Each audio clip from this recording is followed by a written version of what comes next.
From the Weather NorCal Command Center, this is your afternoon update.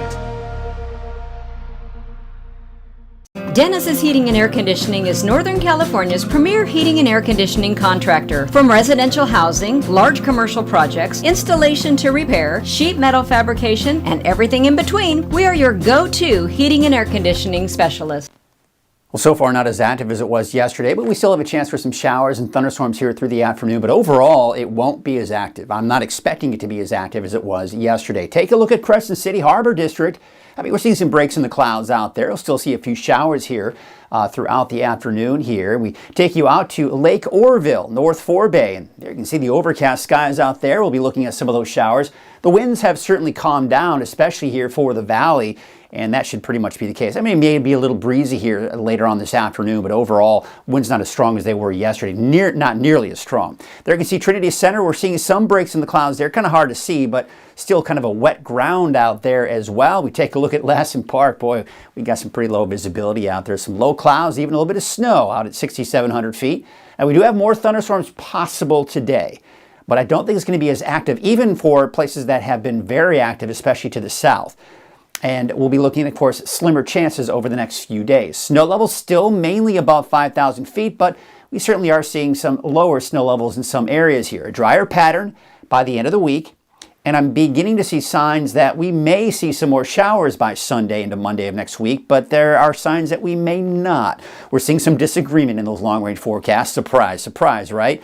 Check this out. Earlier this morning, this thunderstorm outlook did a little something like this, up to Redding and then down like so. But the Storm Prediction Center has included a larger area to possibly see thunderstorms north of Redding, including Mount Shasta, southwestern portions of Modoc County, western Lassen County, and of course Plumas County as well. So we've extended that area of thunderstorm coverage here, possibly north of Redding. And we'll see. This is the area of low pressure right here. This is responsible for the active weather we saw yesterday.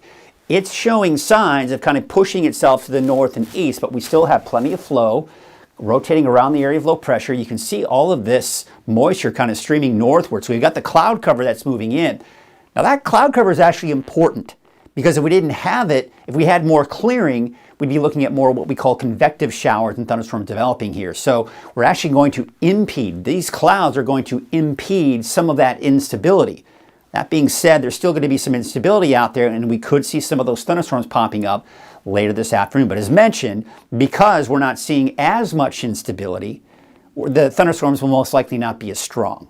Okay, so let's take you through the afternoon. There you can see showers and thunderstorms popping up. It's not going to be a big deal. This is the line that's off to our west right now. That'll slowly push to the east. So by the time we go into tonight, places like Trinity County, western Siskiyou County, we'll be looking at that line pushing through. Fairly dry conditions late tonight for the valley, and then it looks like some more rain and snow down to the south and east. Then we see that line push through early tomorrow morning. So I think we're going to start the morning off on Wednesday with some showers, especially for the north end of the valley, and then eventually pushing eastward through the morning and into the noon hour on Wednesday, scattered showers.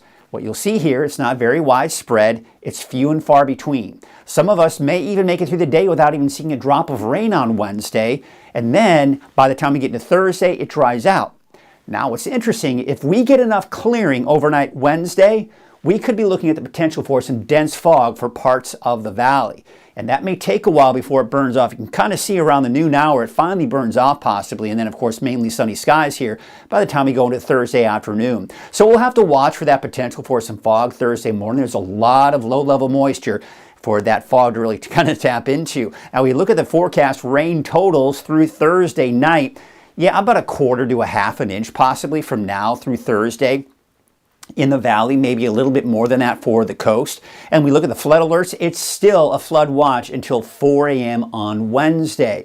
Now, the main areas of concern right now along the Sacramento River is at the Tehama Bridge. Now, it has reached and has gone below the flood stage, but there still is some leftover flooding in the area around Tehama Bridge, and eventually should no longer be a factor. So until midnight. So after midnight, I think we should be looking at less of a concern here for the Tehama Bridge. However, there still is a flood warning for Vina-Woodson Bridge. Now, this is going to expected to reach minor flooding. So what we've got here is expected to crest above the flood stage at 4 p.m. So from now until 4 p.m., we'll start to see kind of start to crest at about 4 p.m. That's when it's going to be above the flood stage. And then it will be below the flood stage shortly after midnight tonight and into early tomorrow morning. And that's when the flood warning should be allowed to expire, which is around 7 a.m. So you kind of get the idea. We're still seeing some issues with the Sacramento River rising a little bit in some areas here. Let's talk about the flood safety because, you know, it doesn't take much water to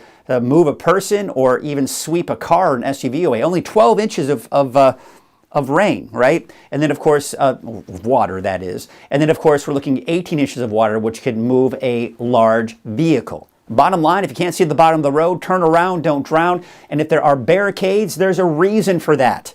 Don't go around them. I should hope you don't, but I mean, some people do. It's crazy. All right, we do have the winter storm warnings for the areas in pink here until 10 o'clock tonight. Winter weather advisory, bottom line, there's more snow in the forecast.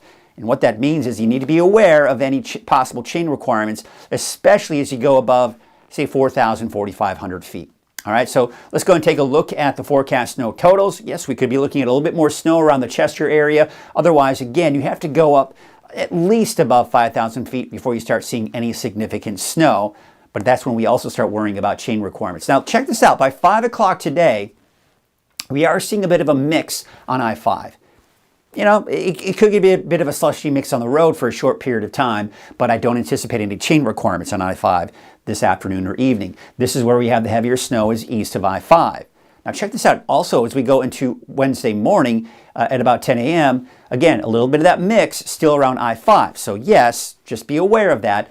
Not concerned about chain requirements at this point, but you may want to check that before you head out tomorrow morning. And we're actually starting to see less of that snow over some of those higher elevations by tomorrow morning. Now the winds are still a factor. There's a wind advisory for Del Norte and Humboldt counties until this afternoon. And then you can see here, even at 6 p.m., still some gusty winds there. Still a bit breezy for the valley, but not as bad as it was yesterday. And then the wind should die down even for the coast by Wednesday, not to mention the valley, and even calmer winds by the time we get into your Thursday. All right, so this is the next storm system we got our eyes on. Beginning to get better agreement between the long-range forecast models that Thursday will most likely be dry. This area of low pressure will be too far to our south and west. Now, we'll move a little bit closer, but down to the south, we stay dry through Saturday.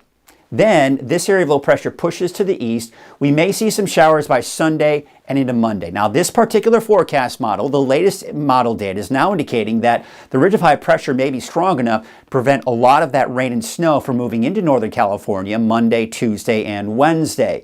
And, of course, the European forecast model, a bit different, and bringing in that potential for rain and snow by Monday, Tuesday, Wednesday. So still a little bit up in the air for that long range going into next week. It's a stay tuned forecast for next week if you have outdoor plans, but feeling fairly confident that after Wednesday, after tomorrow, fairly dry conditions for Thursday, Friday, and Saturday. The only question mark for Thursday will be the potential for the coast maybe getting in on some of the very eastern fringe of that rain around that area of low pressure. Otherwise, we look at our wave heights for today around 11 to 12 feet. They will drop, though, as we go into tomorrow afternoon and tomorrow evening down to about 7 feet. So for today, showers, possible thunderstorms, temperatures mid to upper 50s for the valley, mid to upper 50s here for the coast as well. And for the mountains, we're talking about temperatures in the mid to upper 40s for your daytime highs. Let's take a look at your 7-day outlook region by region. And there you can see snow levels still around 5,000 feet, but not a lot of snow and not a lot of rain for Wednesday. Thursday, Friday, Saturday, you've got it dry for all of Northern California, and then maybe some showers coming in by Sunday into Monday. Now, there's that chance for thunderstorms. The chances are slim. It'll mostly cloudy and a few scattered showers throughout the day today. Maybe an isolated shower on Wednesday, but nothing significant, nothing to write home about. Warmer weather by Saturday, getting close to 70 as a matter of fact for Redding. Now, again, I've got the showers in there for Sunday and even into Monday, but that may change. We'll see. But one thing to do take note is that we do expect to see cooler weather any way you look at it by early next week. Your coast 7-day forecast, there you can see the chance for showers and thunderstorms. That's also the case inland and not to mention into Trinity County as well. A few stray showers on Wednesday, drying out Thursday. Now, as I mentioned, if we see any rain for Northern California on Thursday, the best chances would be for the coast on Thursday. But for now, I'm keeping it out because the forecast model has been fairly consistent in keeping us just shy of that rain reaching the coast. Otherwise, the rest of us will be completely dry, a little bit warmer over the first part of the weekend, and maybe some more showers by Sunday to Monday.